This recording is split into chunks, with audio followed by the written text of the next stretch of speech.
Alhamdulillah, nahmaduhu wa nasta'inuhu wa nastaghfiruh wa na'udzu billahi min shururi anfusina wa min sayyiati a'malina may yahdihillahu fala mudilla lahu wa may yudlil fala hadiya lahu. Asyhadu an la ilaha illallah wa asyhadu anna Muhammadan abduhu wa rasuluh. Allahumma shalli ala sayyidina Muhammad wa ala alihi wa sahbihi rasulillahi ajma'in. Allah Ta'ala fil Qur'anil Karim, ya ayyuhalladzina amanu taqullaha haqqa tuqatih wa la tamutunna illa wa antum muslimun. Qul in kuntum tuhibbunallaha fattabi'uni yuhibbukumullah wa yaghfir lakum dzunubakum wallahu ghafurur rahim. Hadirin jemaah Jumat rahimahullah, marilah kita bersyukur kepada Allah Subhanahu wa taala dengan rahmat dan rahim, dengan kasih dan sayangnya masih beri kesempatan kita hidup, masih beri kesempatan kita bernafas. Terutama Allah masih pilih kita untuk dapat melaksanakan rangkaian ibadah sholat Jumat pada hari ini yang masih bertepatan bulan Rabiul Awal 1443 Hijrah. Sudah menjadi ketetapan dan keputusan Allah, semua manusia akan mencari kebahagiaan, ketenangan dan kesuksesan. Allah telah menetapkan dan memutuskan kebahagiaan dan kesuksesan yang dari umat manusia Allah letakkan dalam iman yang sahih, amal yang saleh. Sejauh mana kita berjuang dan berkorban untuk menjalankan perintah-perintah Allah, mencontohkan kemuliaan Nabi Muhammad SAW, dan menjauhkan larangannya, jauh pula akan kita dapat merasakan manisnya iman, kebahagiaan hidup di dunia yang singkat dan sementara ini, terutama kehidupan akhirat yang kekal abadi. Jemaah Jumat rahimahullah, ada dua perkara yang perlu kita pahami dalam kehidupan. Yang pertama,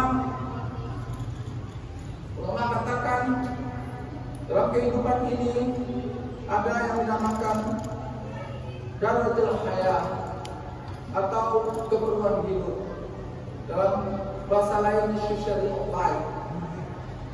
Hakikatnya keperluan hidup adalah sesuatu untuk menopang tujuan hidup itu sendiri. Namun jangan sampai keperluan hidup itu menghalangi tujuan hidup kita. Apa saja yang merupakan keperluan hidup? Keperluan hidup itu adalah asas fitrah manusia. Di antaranya semua manusia, orang muslim ataupun non muslim atau orang kafir, pasti dia makan dan minum. Begitu juga hewan, begitu juga makhluk-makhluk Allah yang lainnya. Kemudian keperluan hidup kita berpakaian, pertama kita berbudaya, berakhlak, dan memiliki tempat tinggal, memiliki rumah, sama ada kita kontrak ataupun kita memiliki rumah itu sendiri, sama ada istana ataupun rumah yang sederhana. Dan keperluan yang lain yang keempat yaitu kendaraan. Asasnya kita bergerak dari satu tempat ke tempat yang lain, kita berjalan menggunakan kaki. Dulu Allah sudah siapkan onta, kuda, keledai. Sekarang sudah bergeser transportasi itu menggunakan kendaraan motorized, misalnya mobil, pesawat terbang dan lain-lain. Dan keperluan yang lain yang kelima adalah pasangan hidup, yaitu perkawinan, hewan pun kawin. Nah, ini adalah keperluan hidup. Namun yang membedakan keperluan hidup seorang muslim dengan non muslim adalah terletak pada tujuannya. Nah, sedangkan tujuan hidup, ulama katakan tujuan hidupnya adalah maksudul hayat, the purpose of life. Ulama katakan ada 3 tujuan hidup berdasarkan Al-Quran. Yang pertama, tujuan hidup Muslim adalah untuk ibadah. Allah berfirman dalam surat Az-Zariyat surat ke-51 ayat 56, "Wa ma khalaqul jinna wal insa illa liya'budun." Allah tidak ciptakan jin dan manusia kecuali untuk beribadah kepada Allah. Yang menjadi persoalan, terutama akhir-akhir ini, ibadah ini sering diartikan secara sempit. Padahal ibadah menurut kitab falsafah ibadah, Syekh Ajar Basir mengatakan bahwa ada 2. Yang pertama, ibadah khusus, dan yang kedua, ibadah yang sifatnya umum. Ibadah khusus itu adalah ibadah yang secara hukumnya atau jumlah jenisnya sudah ditetapkan dan ditentukan oleh Allah. Contohnya bisa kita lihat dalam rukun Islam, arkanul Islam. Misalnya sholat 5 waktu sehari semalam. Ini adalah ibadah yang sifatnya khusus.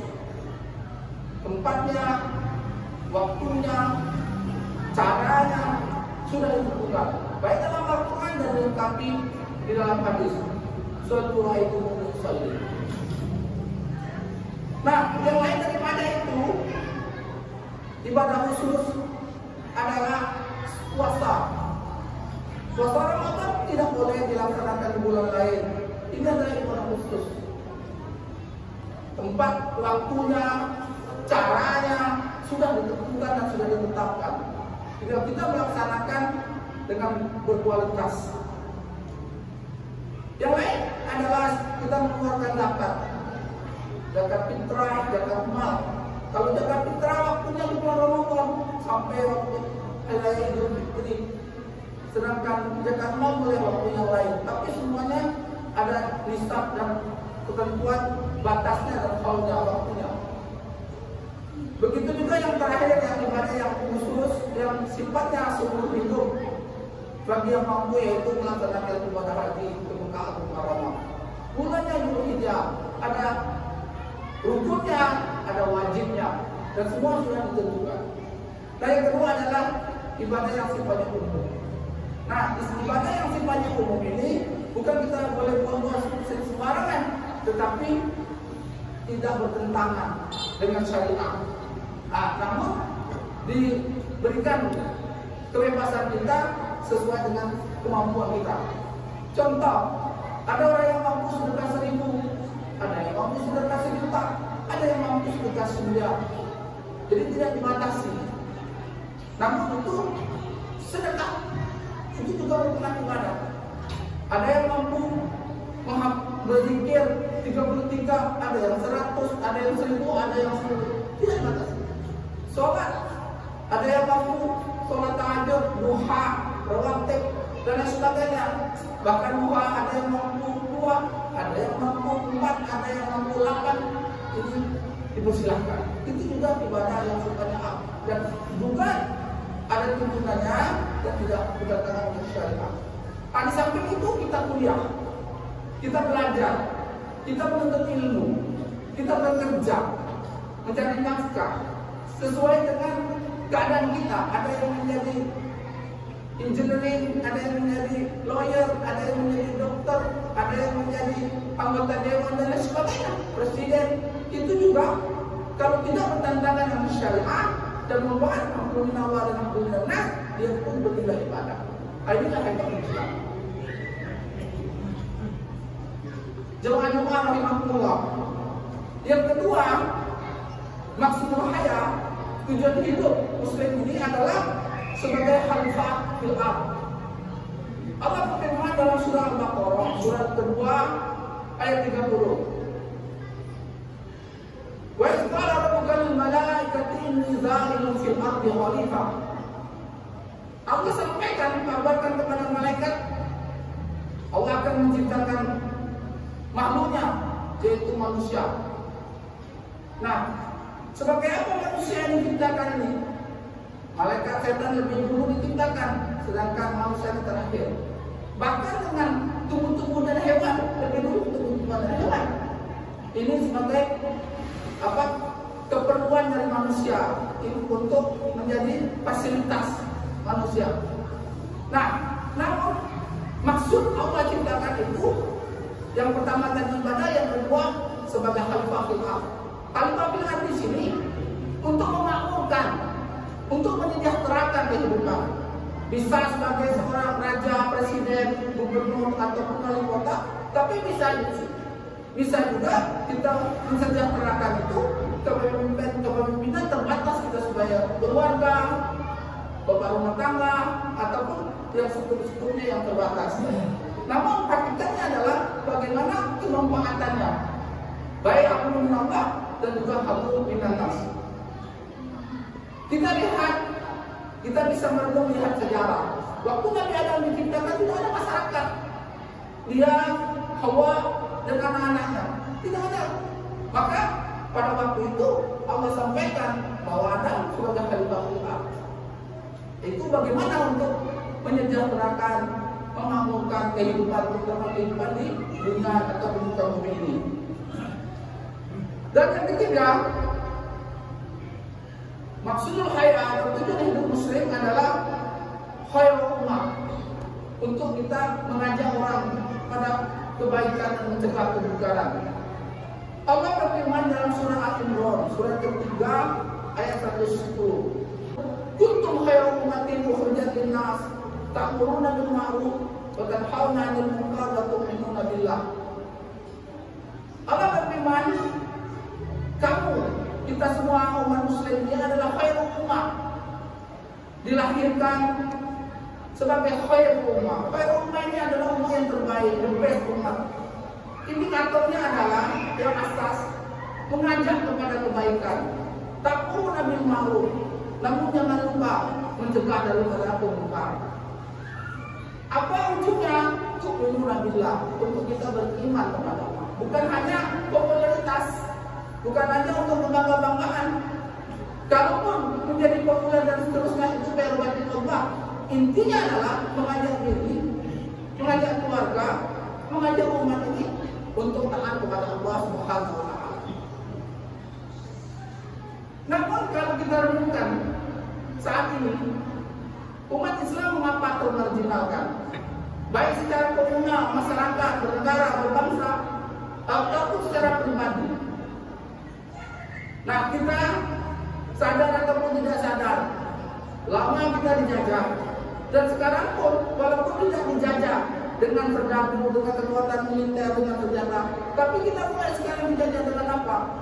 Dengan ekonomi, perang trade war, dan juga dengan kepahaman-kepahaman yang songsak, yang akhirnya umat Islam ini termarginalkan. Contoh, kita pergi ke Palestina. Siapa yang menguasai Palestina?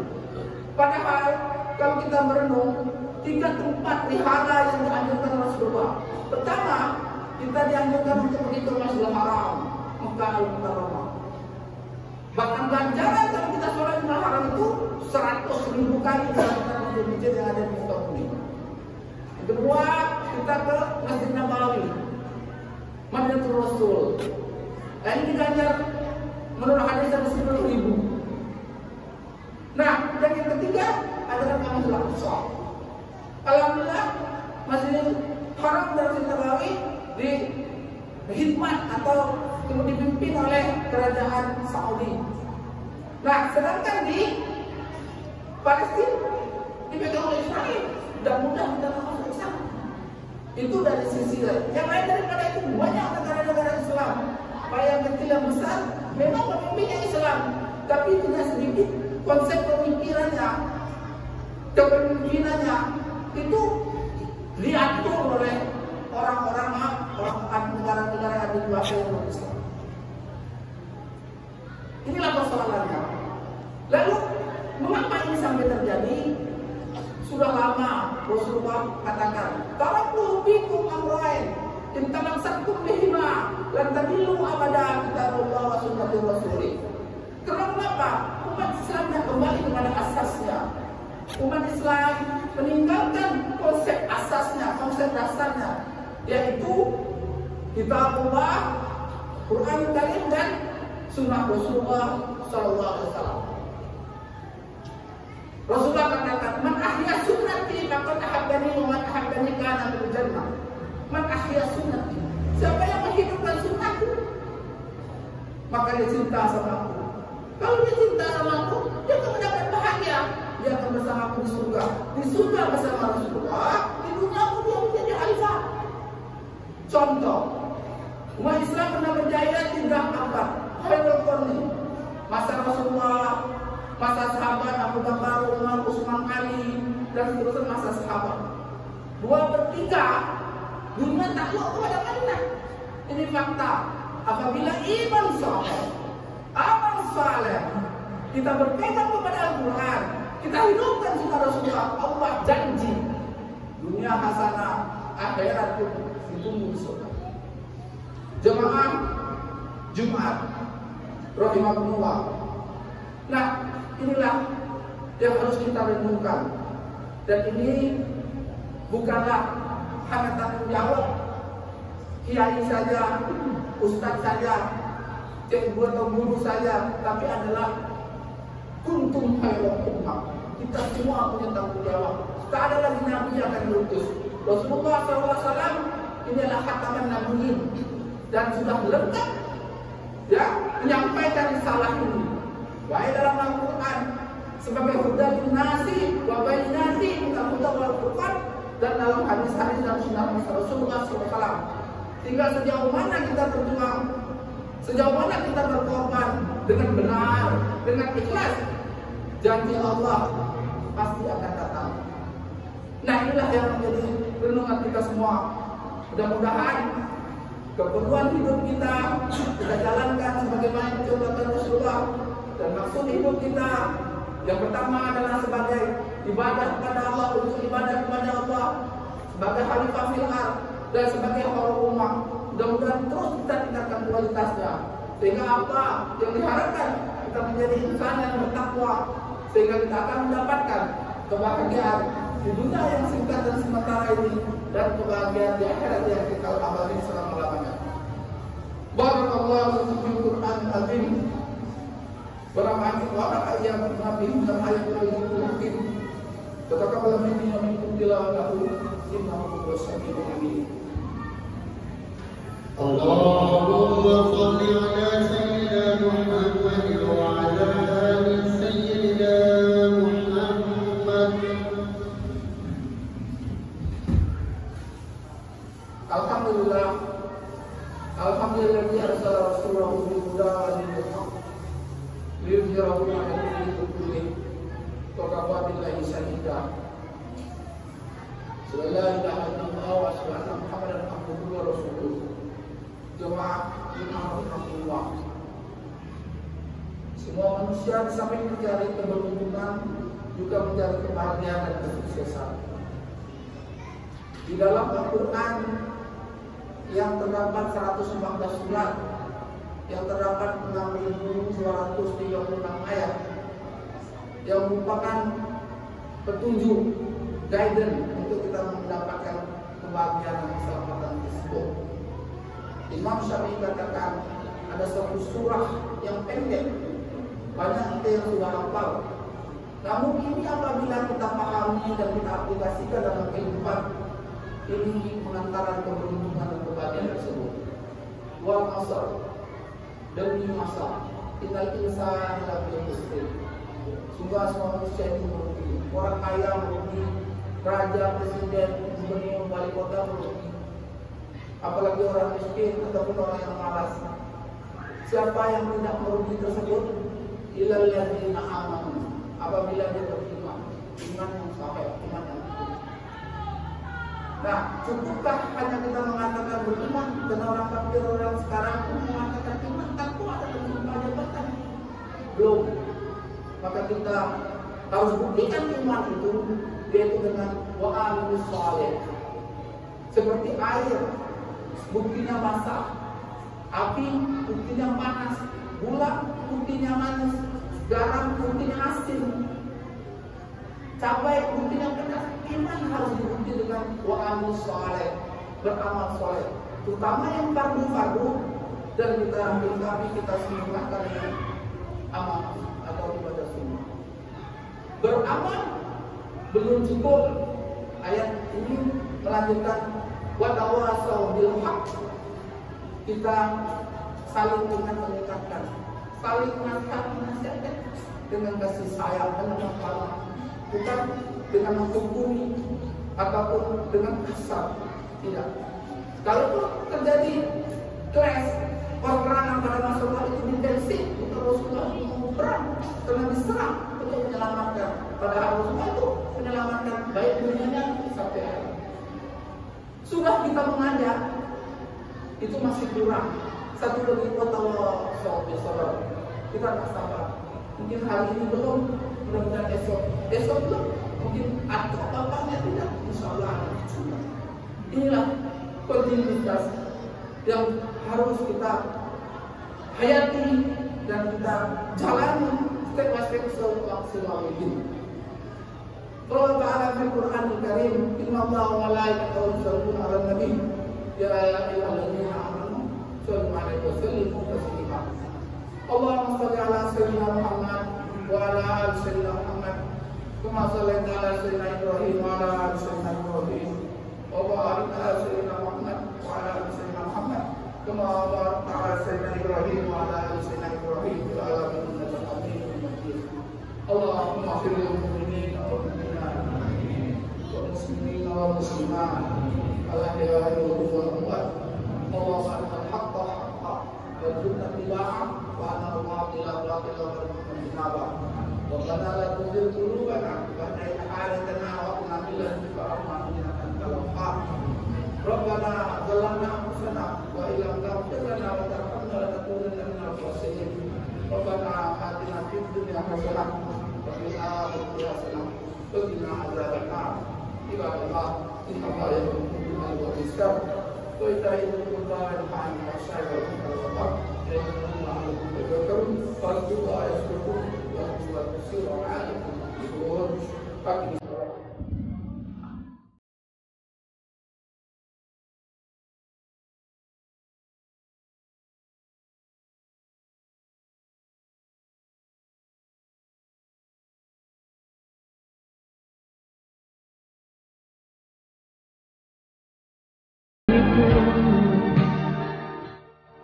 Hanya atas kasihnya, hanya atas kehendaknya, kita masih bertemu.